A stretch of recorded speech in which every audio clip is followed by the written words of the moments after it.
Good evening. Ito po yung door mechanism na gagamitin natin para dun sa pinto. Kung nakikita nyo po, wala pa siyang supply.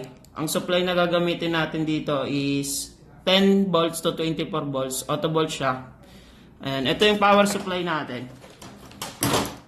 Ayan.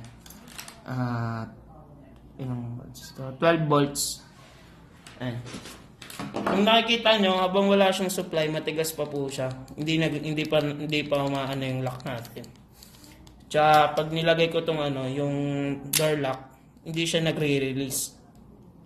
Ayan. Hindi siya nagre-release. Pero pag nilagyan ko siya ng supply, ito yung 12 volts natin.